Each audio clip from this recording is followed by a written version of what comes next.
Jeudi 6 juillet, 10h30 du mat. Il fait déjà bien chaud. On est à bloc, niveau batterie PC. Christophe fait les vidanges des eaux grises et des eaux noires. Le plein d'eau est fait. On repart. Où, on ne sait pas. On contourne par le sud le parc naturel Périgord-Limousin. Pour déjeuner, on s'arrête à Issandon, en hauteur. Pas un bruit, pas un chat.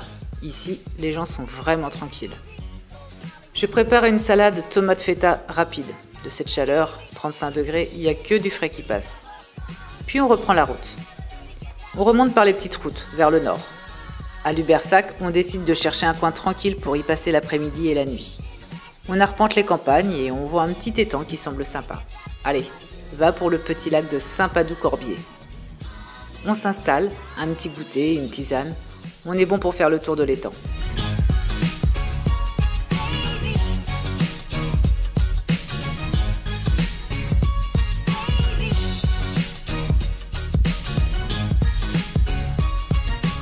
Puis on croise des pêcheurs et on tombe sur le passionné, celui qui aime raconter ses prises, ses records, ses astuces.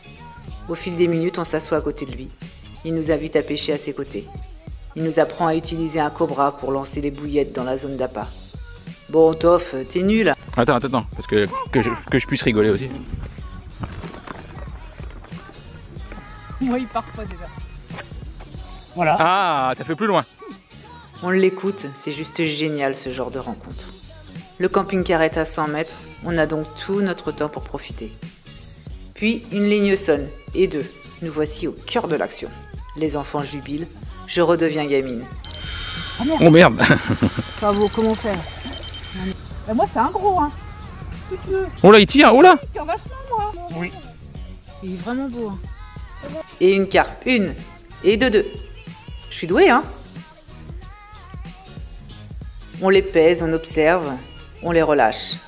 Lysandre est aux anges. Voilà. On rentre à 20h, beau moment d'échange avec ce passionné. Bonne nuit chaude, au calme.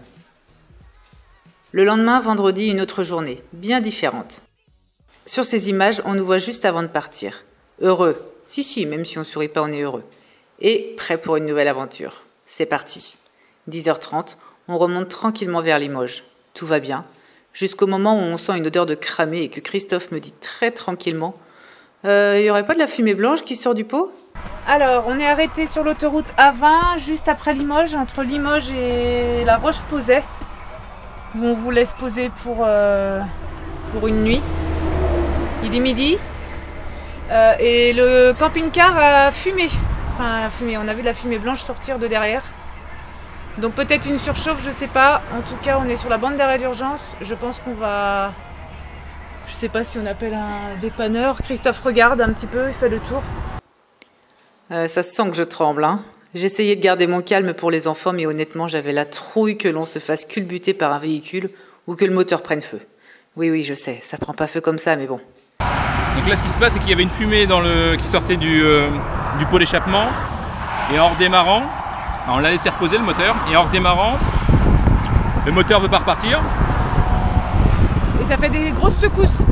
Donc c'est plutôt dangereux de continuer à rouler.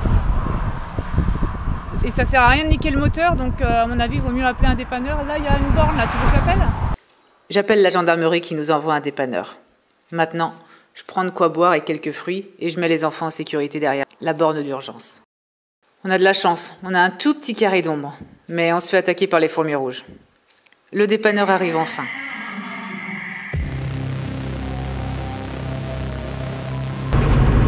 Ça fait une demi-heure qu'on attend. En fait, le dépanneur, il a pas tous les outils qu'il faut pour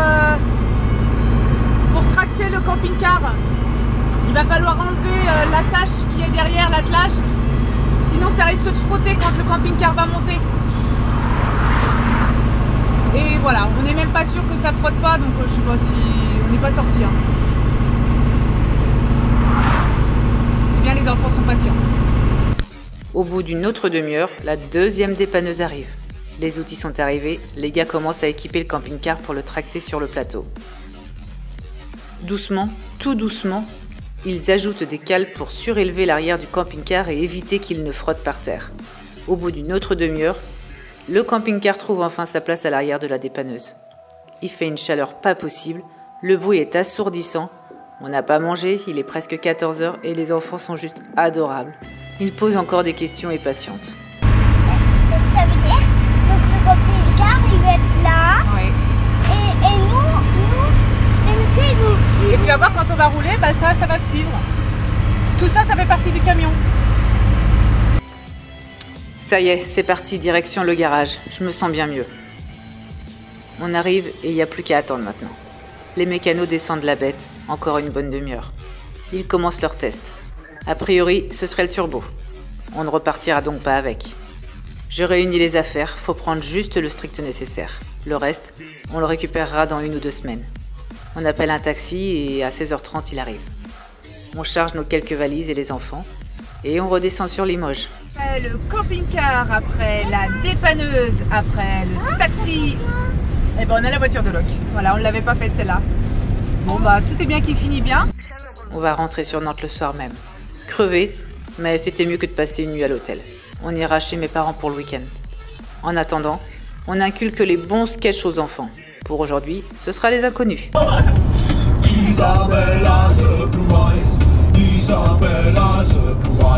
On fera notre bilan très prochainement. À très vite.